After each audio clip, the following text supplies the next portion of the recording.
Nobody noticed Kelechi most days. He was a small boy, only 12 years old, and he lived under the old flyover near the bus park. He was alone, but he had his dog, Bruno. Bruno was thin, with patchy fur and a limp, but he loved Kenichi more than anything. They shared everything, from scraps from the dustbin, the cold rain at night, and the small moments of joy when they found something to eat. They also shared the sadness when there was nothing. Every morning, Kenechi and Bruno walked through the busy markets. Kenechi begged for coins.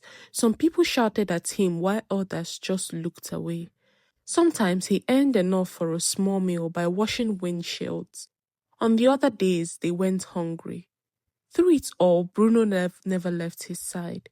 Kenechi knew the dog was his only family. At night, Kenechi told Bruno his secrets and his dreams. He wanted a home and he wanted to go to school. Most of all, he wanted his mother to come back, just as she had promised. Bruno would listen, sometimes whimpering and pressing his head against Kenechi's hand. That night, a storm came. Thunder cracked, and the rain fell hard. Kenechi and Bruno huddled together under a piece of plastic. He whispered and told his dog, one day something good will happen. He was tired, but he still held on to hope. On the other side of the city, in a tall glass house, Mr. Olumude sat in his office. He was the richest man in the state.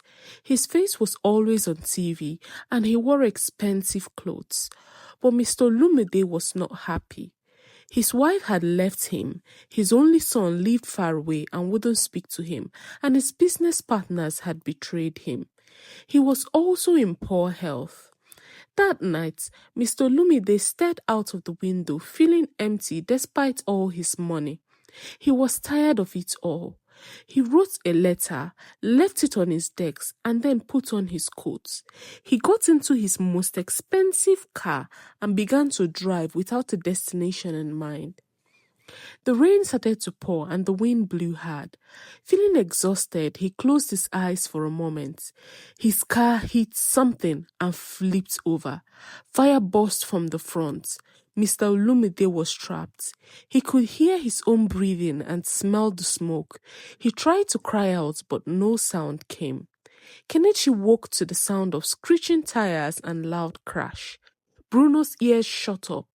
Despite the darkness, Kenechi saw a light in the darkness and a cloud of smoke rising. People were running away, but Kenechi grabbed Bruno and ran towards the crash. He saw the big car smashed in the gutter with flames leaking at the doors. Kenechi heard a man inside calling for help. People shouted, "Leave it, the car will explode." But Kenechi did not listen. Bruno backed and limped beside him. Kenechi broke the window with a stone and smoke rushed out. He shouted to the man to give him his hand.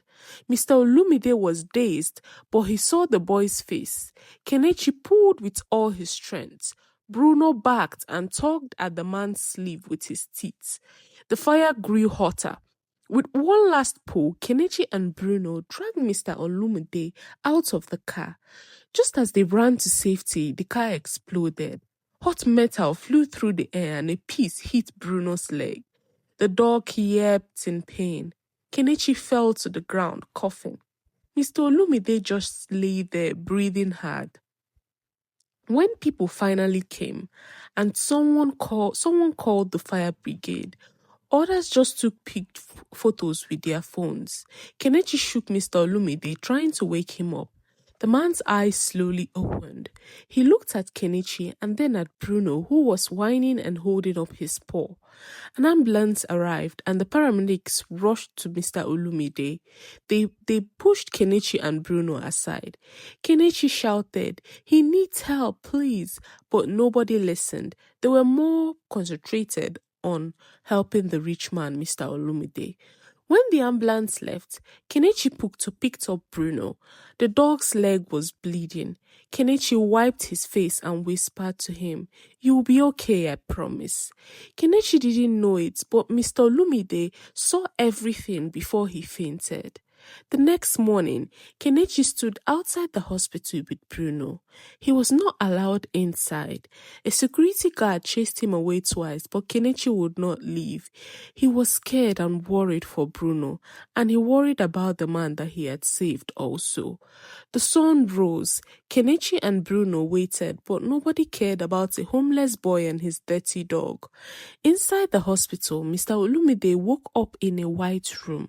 A nurse checked his IV. He remembered the fire, the boy's face, and the dog. He asked about them, but the nurse said, "Nobody like that is here." Mr. Olumide insisted she finds them. When his assistant, Miss Nkiru, arrived, Mr. Olumide told her everything. "Find the boy who saved me, please. He has a dog. They are hot." Miss Nkiru was surprised. She asked the nurses, but no one knew anything. Meanwhile, Kenechi was still waiting outside. Bruno's leg was getting worse. He begged for bandages, but the hospital workers ignored him. A kind cleaner saw Kenechi crying with Bruno. She gave him bread and water. She whispered, "Try the animal clinic near the market. Tell them you need help." Kenechi thanked her, put Bruno on his back, and started walking. He was tired, but he couldn't lose his only friend and only family. The animal clinic was small and crowded. The vet, Dr. Ijoma, was strict, but she was kind. She frowned when she saw Bruno's leg. "This dog needs stitches and medicine," she said. "But you also need money." Kenechi shook his head. "I have no money. But please just help him. He saved the man last night." Dr. Ijoma sighed. She cleaned Bruno's wound and bandaged his legs. "He needs rest. Don't let him walk much. Come back tomorrow." Kenechi thanked her and sat outside with Bruno, feeding him bits of bread.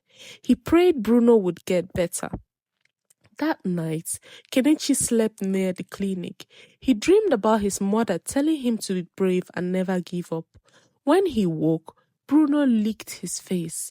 The dog's eyes were tired, but he wagged his tail. Miss Nkiru put out a notice with pictures of Kenechi and Bruno, asking if anyone had seen them. She offered the reward. Some people lied to get the money. Mr. Olumide was restless. He told his driver to take him round the city, hoping to see the boy and his dog. After 3 days, the cleaner from the hospital came forward. She told Miss Nkiru about the clinic near the market. The assistant hurried there and found Kenechi and Bruno sharing a bowl of water outside. Miss Nkiru introduced herself. Kenechi was scared, thinking she would arrest him. She smiled gently. "You saved Mr. Olumide. He wants to see you." Kenechi was surprised. "Is the man okay?" he asked. Miss Nkiru nodded. "Yes, he's alive because of you." Kenechi felt relief. He looked at Bruno and whispered, "We did it, boy." Kenechi and Bruno rode in a car for the first time. The seats were soft. Kenechi was nervous and kept his eyes on Bruno, who slept on his lap. At the hospital, Miss Nkiru took them to Mr. Olumide's room. The man sat up when he saw them. Mr. Olumide thanked Kenechi. He held Bruno's paw and the dog wagged his tail. Mr. Olumide asked, "Why did you save me?" Kenechi shrugged. "You needed help, sir. Nobody else wanted to help you." Mr. Olumide was quiet. He realized that this boy who had nothing had done more for him than all of his rich friends. He asked Kenechi where he lived. Kenechi answered, "I live under the flyover. My parents are gone. It's just me and Bruno." Mr. Olamide promised to help him. He called for his lawyer and they made plans. He also asked Dr. Ijoma to care for Bruno until he got healed. Kenechi moved into a guest room near the hospital. It was clean and quiet. He had never slept in a real bed. At first, he was afraid someone would tell him to leave. But the next morning, there was a real breakfast waiting for him. Eggs, bread, and milk. Bruno had a soft blanket and his own food. Mr. Olumide visited them every day. He told Kenechi stories about his own childhood. He confessed that he had been lonely and angry before the accident and that he wanted to end his life that night. Kenechi listened. He told Mr. Olumide about his mother and father and how he ended up on the streets. They became friends. Sometimes they just sat together in silence. Bruno slowly healed and walked better each day. News spread about the boy and the dog who saved the billionaire. Reporters came to the hospital, but Kenechi did not like the attention. He just wanted to go to school and have a normal life. Mr. Olumide made sure the press didn't bother Kenechi. He raised Kenechi in a good school. The principal frowned at Kenechi's dirty clothes, but Mr. Olumide said, "He is like a son to me now." Kenechi got new uniforms, books, and a bag. Bruno waited outside the school every day. The teachers were strict and some boys tried to make fun of Kenechi, but Kenechi ignored them. He was happy to learn. He made a new friend, Chuka, who helped him with homework. Slowly, Kenechi started to believe that good things could happen. A month passed. Bruno's leg was much better. He ran and played with Kenechi after school.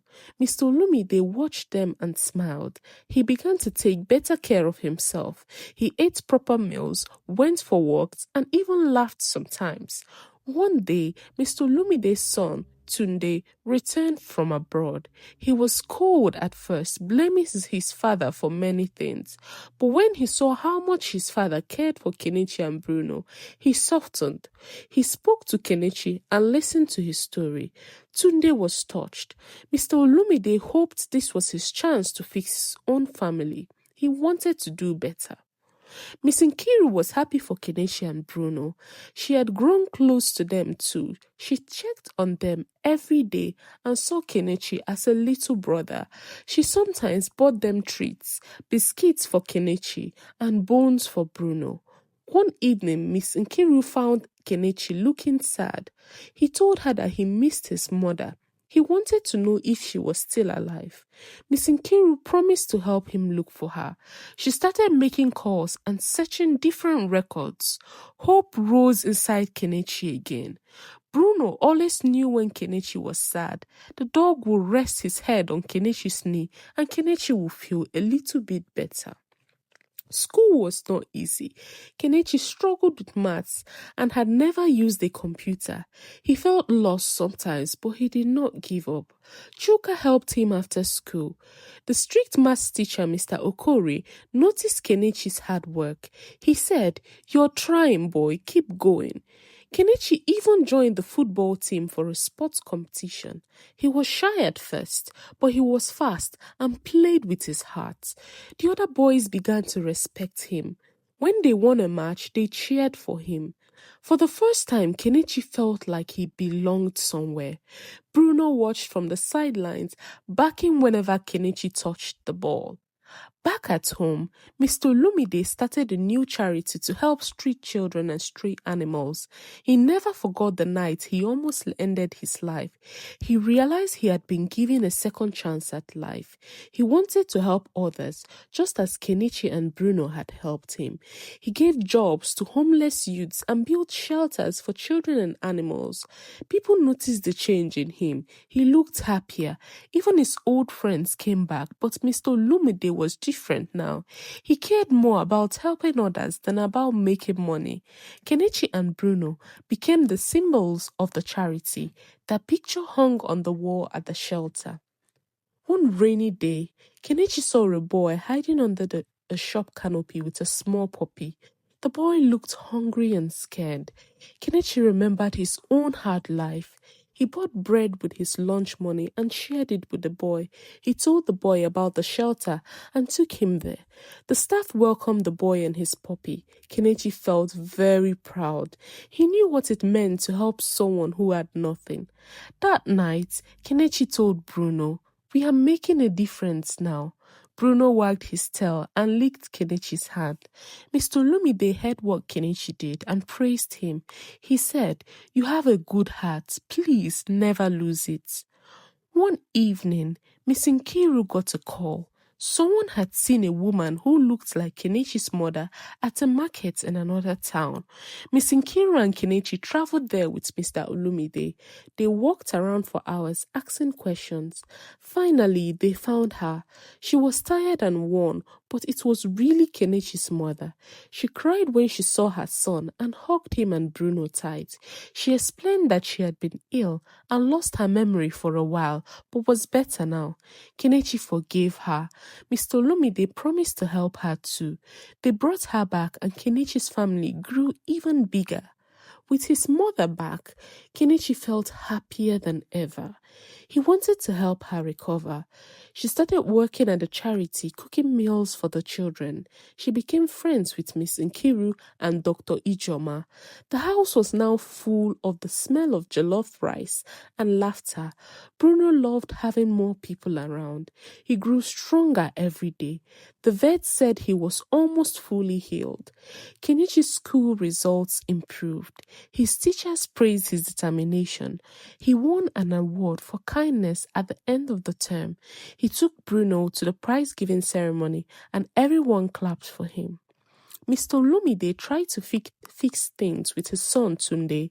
They went fishing and had long, hearty talks. Tunde apologized for staying away. He finally understood how much pain his father had been in. They agreed to start afresh. Meanwhile, Kenechi's friend Chuka faced a problem. His father lost his job and the family struggled. Kenechi told Mr. Olumide, who arranged the job for Chuka's father at the charity. Chuka's family was grateful. Kenechi learned that real family could come from kindness, not just blood. As time went on, more children and animals found shelter with Mr. Olumide's charity. Kenechi helped care for the dogs. He cleaned, fed, and played with them every weekend. Some people still look down on Kenechi for his past. They whispered and gossiped about the street boy, but Kenechi did not let it bother him. He knew who he was now, and he knew Bruno would always stand by him. Kenechi started to dream about becoming a vet, just like Dr. Ijoma. She promised to teach him if he kept working hard at school. There was a big storm one night and the charity's animal shelter flooded. Kenechi woke up to barking and ran outside with Bruno. They found puppies trapped in a cage with the water rising fast. Kenechi shouted for help and unlocked the cage. Bruno dragged one puppy out. The shelter staff joined in. They saved all the animals, but Kenechi caught a bad cold and had to rest for days. Mr. Olumide visited him every day. He said, "You're the bravest boy I know." Kenechi's mother grew stronger. She started night classes to learn to read and write, and Kenechi helped her with her homework. Sometimes she cried, ashamed that she had left him, but Kenechi told her, "You are here now, Mommy. That's all that matters." Miss Nkiru asked Kenechi to tell his story at the charity's anniversary. He was shy at first, but when he spoke, people listened. He talked about sleeping under the bridges, about Bruno, and about saving Mr. Olumide. People clapped, and some wiped tears from their eyes. Mr. Olumide said, "You have given me a new life." Tunde started working at his father's company. He brought new ideas and also volunteered at the charity. He grew close to Kenechi and became like an older brother. They played football and took Bruno for walks together. Kenechi and Chuka joined the quiz competition at school. They practiced every day and came in second place. The school celebrated them. Kenechi's confidence grew. Bruno's fur also grew back, thick and shiny. He no longer limped. He was the happiest dog in the city. A year after the car accident, the city held an award ceremony for heroes. Kenechi and Bruno were invited. Mr. Olumide gave a speech telling everyone how a small boy and his dog saved his life and changed his heart. They gave Kenechi a medal and a ribbon for Bruno. The crowd cheered.